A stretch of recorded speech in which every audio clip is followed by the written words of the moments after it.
Hello my beautiful souls! Welcome sa ating tarot reading sessions. Keep in mind, general reading po ito. Maring mag-resonate, maring hindi. Kunin nyo na lang po kung para sa inyo and leave the rest. Maaring mag-shift na energies or magkabaliktad ang sitwasyon. Kaya kayo na pong bahala kung saan kayo nakalugar sa reading natin. So, let's see.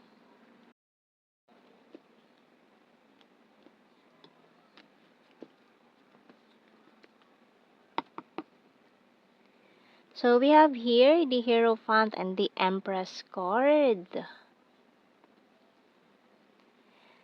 And we also have here the King of Pentacles, Two of Swords, the Wheel of Fortune, Eight of Swords, and the Three of Pentacles. Page of Cups, and the Justice card. Ang lakas ng Libra natin ha, Libra. Parang desisyon na naman ito na nahihirapan ka. Parang caught in the middle ka between this decision na to na maaaring about sa iyong finances and love life. Parang caught in the middle ka kung alin ang gagawin mong mas priority this time. Okay, kasi kumakaway ang opportunity sa iyo pero parang may ayaw kang iwan kasi mukhang mapapalayo ka sa taong mahal mo, ganun. Okay, tingnan natin anong message ng Archangels. So we have here, clear your space by Archangel Jophiel. Get rid of clutter, clear the energy around you, and use feng shui. So, this time, mag-ano ka muna, clear mo muna yung mga dapat mong i-clear. General cleaning, kaya ayusin yung mga dapat ayusin, itapon na yung mga dapat itapon. Kasi maaari may mga naninirahan na dyan ng mga negative energy na kailangan nang i-dispose.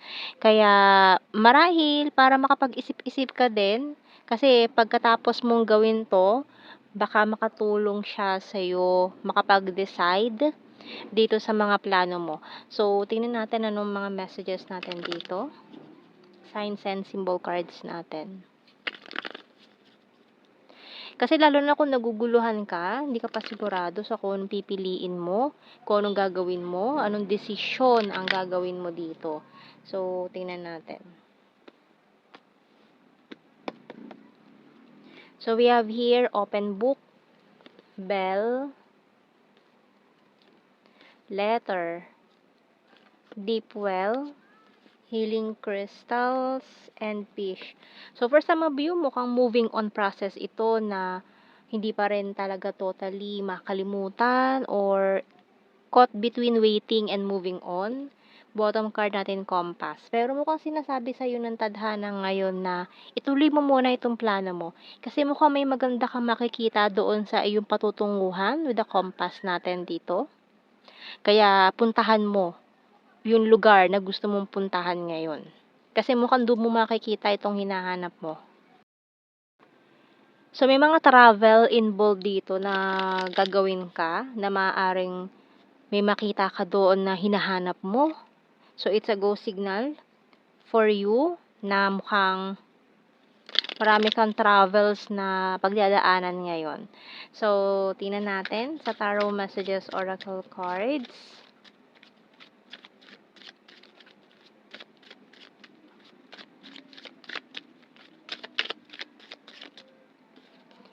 I have fear and anxiety, pero mukha ito isa sa dahilan kung bakit parang natatakot ka gawin to.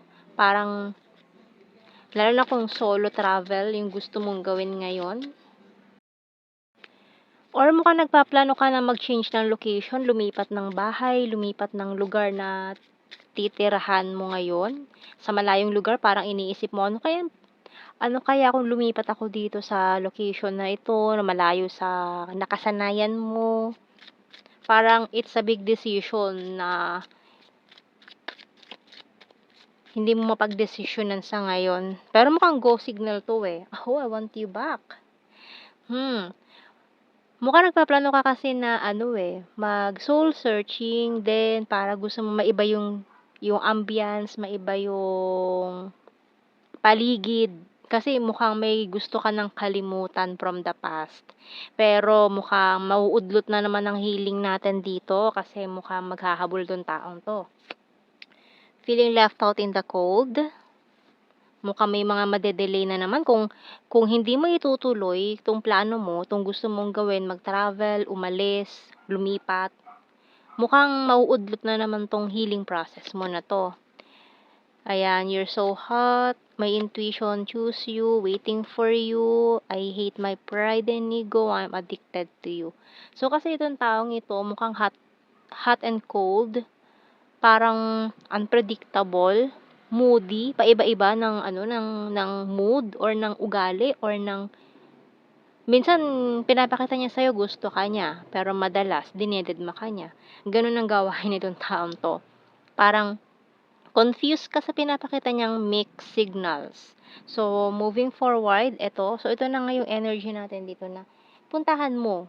Kung may gusto kang puntahan, ngayon puntahan mo. Kasi maaaring makatulong yun sa'yo makapag-reflect, makapag-isip, makapagnilay-nilay, makapagplano, pagkatapos nun,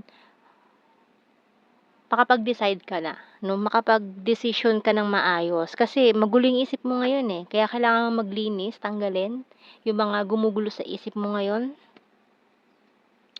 So, tingnan natin. Para makapag-isip ka ng tama, mag-refresh ka, mag-recharge ka, lalo na sa nature.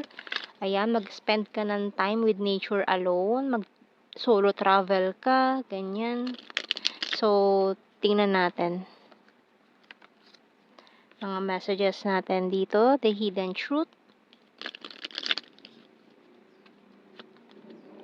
Ayun o, it's time for me to heal now. Ayan o, it's time for you to heal now. So, maaaring makatulong ito sa'yo na itong gagawin mong soul searching, pamamasyal, travel, or paglipat ng lugar. Kasi kung kayo talaga nitong taong tong hinihintay mo, asan na yun? Ito, waiting for you.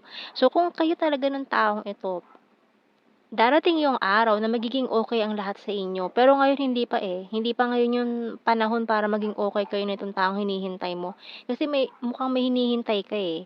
Pero mukhang hindi pa talaga ngayon yung right time for the both of you. Kasi kung kayo talaga para sa isa't isa, wala makakahadlang sa inyo kapag tama na ang oras, tama na ang panahon para sa inyong dalawa. Kasi hindi pwedeng ipilit yan kung hilaw pa, no? So, tingnan natin. I want to feel that way again. I want to be more than friends. I know that I crossed the line with you. We both know I'm not the one for you. So, yan, maaaring pa kayo, confused sa sitwasyon, sa mga nangyayari.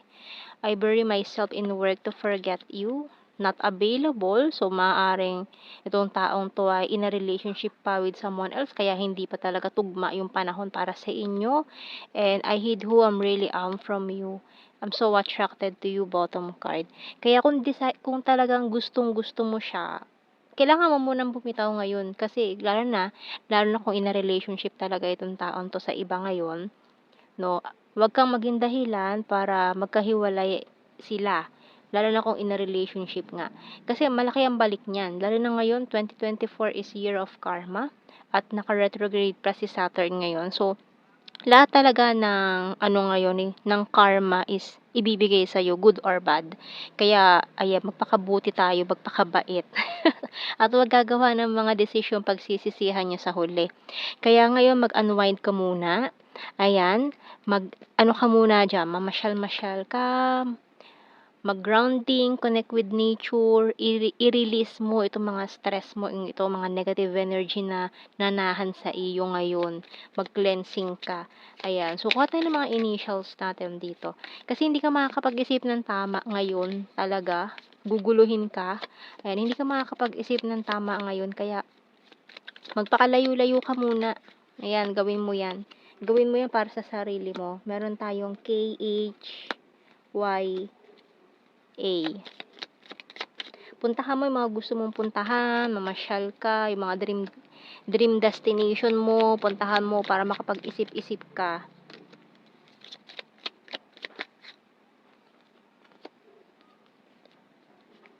Ayan ang mga initial natin. Ayan, SKHYA, E, D, G, P, and T. Bottom card, baliktad. Ano to? Letter O. Ayan. So, kuha tayo ng blue card natin. Oh, kasi kung kayo talaga ng taong itong hinihintay mo, ayan oh, Union of Hearts is there. Hindi mo kailangang ipilit yan. Pero kailangan muna talagang hintayin talaga yung tamang pagkakataon para sa inyo. We have here mirroring. Lalo na kung twin flame connection to, we have here attraction. Kasi still open book pa naman eh. Ayan oh. Kailangan nyo lang muna talagang ayusin or mag-heal. Lalo na at hindi pa tamang panahon para sa inyo nitong taong to na hinihintay mo. Kapag dumating yung tamang panahon para sa inyo kung kayo talaga, walang makakahadlang yan. Kailangan muna talagang hintayin or mahinog ang sitwasyon. Kasi kung hilaw pa, hindi pa talaga pwede. Huwag nyo ipilit, no? Kasi mapait pa yon. Mas masarap yung hinog na tsaka mo pipitasin, di ba? Tingnan natin general signs and messages. Kaya wag natin, ayun, nako po. Karmic relationship. So, may mga pinagdadaanan pang mga karmic cycles, karmic debt, karmic lessons na kailangan munang tapusin. Kaya hindi pa talaga pwede. Wag ipilit, ha? Kasi masasaktan ka lang kapag pinilit mo pa. So, mag-heal ka, ayusin mo yung sarili mo, wag kang magpaka-stress, magpaka-depress sa taong ito. Kasi kahit anong gawin mo, paghihintay sa kanya na babalik yan, hindi yan babalik ngayon agad-agad. Kailangan mo munang ayusin lahat-lahat ng mga dapat mong ayusin sa sarili mo.